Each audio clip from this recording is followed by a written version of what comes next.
ನಮಸ್ಕಾರಗಳು, welcome back to Sagar stories. ಮಗ ಗಂಭೀರಣ್ಣ ಒಂದು ಬಿಗ್ ಬ್ರೇಕಿಂಗ್ ಅಪ್ಡೇಟ್ ನ ಕೊಟ್ಬಿಟ್ರು ಗುರು.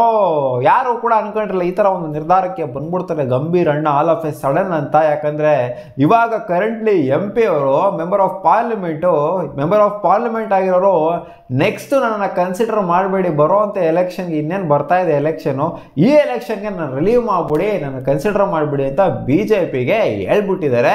ಸೊ ಅಂದರೆ ಅವ್ರು ಕೇಳ್ಕೊಂಡಿರೋ ರೀಸನ್ ಏನು ಅಂತಾರೆ, ನಾನು ಕ್ರಿಕೆಟ್ ಮೇಲೆ ಕಾನ್ಸಂಟ್ರೇಟ್ ಮಾಡಬೇಕು, ಇಷ್ಟು ದಿನ ನಾನು ಕ್ರಿಕೆಟ್ ಮೇಲೆ ಕಾನ್ಸಂಟ್ರೇಟ್ ಮಾಡೋಕ್ಕಾಗಿಲ್ಲ, ನನಗೆ ಡಿಸ್ಪ್ಯೂಟ್ ಆಗ್ತಿದೆ ಸಿಕ್ಕಾಪಟ್ಟೆ. ಅಂದರೆ ಒಂಥರ ನೀನು ಕ್ರಿಕೆಟಲ್ಲೂ ಇರ್ತೀಯ, ನೀನು ಪೊಲಿಟಿಕ್ಸಲ್ಲೂ ಇರ್ತೀಯ, ನೀನು ಹಂಗೆ ಹಿಂಗೆ ಅಂತೆಲ್ಲ ಸಿಕ್ಕಾಪಟ್ಟೆ ಡಿಸ್ಪ್ಯೂಟ್ಗಳು ಆಗಿತ್ತು ಅವ್ರಿಗೆ. ನೀನು ನೆಟ್ಟಿಗೆ ಕೆಲಸ ಮಾಡ್ತಾ ಇಲ್ಲ, ಅಲ್ಲಿ ಬಂದ್ಬಿಟ್ಟು ಇದು ನೋಡೋ ಅಂತಲ್ಲ, ಕ್ರಿಕೆಟ್ ಆಡ್ಕೊಂಡು ಕೂತ್ಕೊಂತೀಯ, ಕ್ರಿಕೆಟ್ನ ನೋಡ್ಕೊಂಡು ಕೂತ್ಕೊಂತೀಯ, ಕೋಚ್ ಆಗ್ತೀಯ, ಕಮೆಂಟ್ರಿ ಮಾಡ್ತೀಯ, ಇಷ್ಟೇ ಮಾಡೋದು ನೀನು, ಅದು ಇದು ಅಂತೆಲ್ಲ ಸಿಕ್ಕಾಪಟ್ಟೆ ಬಂದಿದ್ದು ಆಯಿತು, ಹೋಗಿದ್ದು ಆಯಿತು. ಗೌತಮ್ ಗಂಭೀರ್ ಅದಕ್ಕೆ ರಿಪ್ಲೈ ಕೂಡ ಕೊಟ್ಟಿದ್ದಾಯಿತು.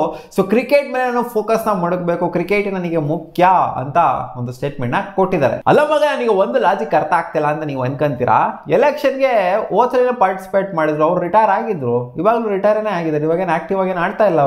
ಅವ್ರು ಆಡ್ತಾ ಇರೋವಂಥ ಸಮಯದಲ್ಲಿ ಏನಾದ್ರು ಈ ಥರ ಡಿಸಿಷನ್ ತಗೊಂಡಿತ್ತು ಅಂತಂದರೆ ಅವಾಗ ಏನಾದ್ರು ಹೇಳ್ಬೋದಾಗಿತ್ತು, ಇಲ್ಲ ಅವರು ಕಾನ್ಸಂಟ್ರೇಟ್ ಮಾಡ್ಬೋದು ಇವರು ಅದು ಇದು ಅಂತೆಲ್ಲ. ಬಟ್ ಇವಾಗ ಏನು ಆಡ್ತಾ ಇಲ್ಲ, ಅವ್ರು ಆಕ್ಟಿವ್ ಆಗಿ ಏನು ಆಡ್ತಾ ಇಲ್ಲ, ಜಸ್ಟ್ ಕಾಮೆಂಟ್ರಿ ಮಾಡ್ತಾ ಇದ್ದಾರೆ, ಜೊತೆಗೆ ಅಲ್ಲಿ ಇಲ್ಲಿ ಸ್ವಲ್ಪ ಕ್ರಿಕೆಟಿಂಗ್ ಆಕ್ಟಿವಿಟೀಸಲ್ಲಿ ಇನ್ವಾಲ್ವ್ ಆಗಿದ್ದಾರೆ, ಅದೇ ಕೋಚ್ ಆಗಿದ್ದಾರೆ, ಮೆಂಟರ್ ಆಗಿದ್ದಾರೆ. ಸೊ ಈ ಥರ ಆಕ್ಟಿವಿಟೀಸಲ್ಲಿ ಒಂದೆರಡು ತಿಂಗಳು ಇನ್ವಾಲ್ವ್ ಆಗಿರ್ತಾರೆ, ಜೊತೆ ಕಾಮೆಂಟ್ರಿ ಕೂಡ ಅವಾಗ ಮಾಡ್ತಾ ಇರ್ತಾರೆ. ಸೊ ಈ ಕಾಮೆಂಟ್ರಿ ಮಾಡಬೇಕು ಅಂತ, ಜೊತೆಗೆ ಕ್ರಿಕೆಟಲ್ಲಿ ಸ್ವಲ್ಪ ಈ ಕಡೆ ತೊಡಗಿಸ್ಕೋಬೇಕು ಅಂತ ಇದನ್ನೇ ಬಿಟ್ಬಿಡೋದಾಗುರು, ಇಷ್ಟು ದೊಡ್ಡ ಹುದ್ದೆಯನ್ನೇ ಬಿಟ್ಬಿಡೋದಾಗುರು ಅಂತ ಕೇಳ್ತಿದ್ದೀರಾ ಸ್ವಲ್ಪ ಜನ. ಬ್ಯಾಕ್ ಎಂಡಲ್ಲಿ ಕಹಾನಿ ಸ್ಟೋರಿನೇ ಡಿಫ್ರೆಂಟ್ ಆಗಿದೆ. Any how he was not getting ticket ಅಂತ ಐತೆ, BJPಯಿಂದ ಟಿಕೆಟ್ ಇವರಿಗೆ ಸಿಗ್ತಾ ಇರಲಿಲ್ಲ ಅಂತೆಲ್ಲ ಕಮೆಂಟಲ್ಲಿ ಹಾಕಿರೋದು ಅದೇನೇ.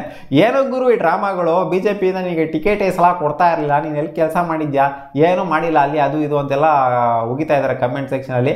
ಬಟ್ ನಮಗೆ ಗೊತ್ತಿಲ್ಲ, ಅದು ಗಂಭೀರ್ ಅವ್ರಿಗೆ ಜೊತೆಗೆ ಅವರ ಕಾನ್ಸ್ಟಿಟ್ಯೂಯೆನ್ಸಿ ಅಲ್ಲಿರೋರಿಗೆ ಸಂಬಂಧಪಟ್ಟಿದ್ದು, ಅದ್ರ ಬಗ್ಗೆ ಮಾತಾಡೋಕ್ಕಾಗಲ್ಲ. ಒಟ್ಟಿನಲ್ಲಿ ಗಂಭೀರಣ್ಣ ರಾಜಕೀಯನ ತೊರೆದು ಬಿಟ್ಟಿದ್ದಾರಲ್ಲ ಕ್ರಿಕೆಟಿಗೋಸ್ಕರ, ಕ್ರಿಕೆಟಿಗೆ ನನ್ನ ಜೀವನನ ಮುಡಿಪಾಗಿಡಬೇಕು ಅಂತ, ಕ್ರಿಕೆಟಿಗೆ ಅದು ಕಮೆಂಟ್ರಿ ಮಾಡ್ತಾರೋ ಅಥವಾ ಮೆಂಟರ್ ಆಗಿರ್ತಾರೋ ಅದೆಲ್ಲ ಸೆಕೆಂಡ್ರಿ, ಒಟ್ಟಲ್ಲಿ ಕ್ರಿಕೆಟಿಗೆ ನಾನು ಡೆಡಿಕೇಟೆಡ್ ಆಗಿ ಇರಬೇಕು ಗುರು, ರಾಜಕೀಯ ಗೀಚಕೀಯ ಎಲ್ಲ ಊರಿಂದ ಆಚೆಗೆ ಇವಾಗ ಅಂತ ಹೇಳ್ಬಿಟ್ಟಿದ್ರಲ್ಲ. ಸೊ ಇದಕ್ಕೆ ಒಂದು ಸ್ವಲ್ಪ ಶಬಾಷ್ ಹೇಳಲೇಬೇಕು. ಅದೇನೋ ಗೊತ್ತಿಲ್ಲ ಒಳಗಡೆ ಏನೇನಾಗಿದೆ ಅಂತ. ಅಂದರೆ ಟಿಕೆಟ್ ಅವರಿಗೆ ಕೊಡ್ತಾ ಇದ್ರು, BJP ಅವರು ಕೊಡ್ತಾ ಇರಲಿಲ್ವೋ, ಬಟ್ ಇವರೇ ಸ್ಟಾರ್ಟಿಂಗಲ್ಲೇ ಹೇಳ್ಬಿಟ್ಟಿದ್ರಲ್ಲ, ಇವಾಗ MP ಆಗಿ ಇತ್ಕೊಂಡು ಕೂಡ ಹೇಳ್ಬಿಟ್ಟಿದ್ರಲ್ಲ, ನಾನು ನೆಕ್ಸ್ಟು ಪಾರ್ಟಿಸಿಪೇಟ್ ಮಾಡಲಾಗರು ಅಂತ ಹೇಳ್ಬಿಟ್ಟಿದ್ರಲ್ಲ. ಸೊ ಇದನ್ನು ಮೆಚ್ಕೋಬೇಕು. ಬಟ್ ಕಮೆಂಟಲ್ಲಿ ಏನೋ ಊರು ಬಾಗಿಲು ಮಾಡ್ಕೋಬೋದು, ಎಲ್ಲರೂ ಬಂದ್ಬಿಟ್ಟು ಹಿಂಗೆ ಟಿಕೆಟೇ ಸಿಗ್ತಿರಲಿಲ್ಲ ಅದು ಇದು ಅಂತೆಲ್ಲ ಹೇಳ್ಬೋದು. ಬಟ್ ಅವ್ರನ್ನೇ ಹೇಳ್ತಿಲ್ಲ, ನಾನು ಪಾರ್ಟಿಸಿಪೇಟೇ ಮಾಡಲ್ಲ ಅಂದರೆ ಟಿಕೆಟ್ ತಗೊಂಡು ಏನು ಮಾಡ್ತಾರೆ. ಅಂದರೆ ಕಮೆಂಟಲ್ಲಿ ಆಗ್ತಿರೋದು ಏನು ಅಂತ ಅಂದರೆ ಅವ್ರಿಗೆ ಟಿಕೆಟ್ ಸಿಗ್ತಾ ಇಲ್ಲ ಅಂತ ಅವ್ರು ಈ ಥರ ನಾನು ರಿಲೀವ್ ಮಾಡಿಬಿಡಿ ಅಂತ ಹೇಳಿದ್ದಾರೆ ಅಂತ ಆಗ್ತಾ ಇದ್ದಾರೆ. ಬಟ್ ಗೊತ್ತಿಲ್ಲ ಅದು ಒಳಗಡೆ ಏನಾಗಿದೆ ಅಂತ ನಮಗಂತೂ ಗೊತ್ತಿಲ್ಲ.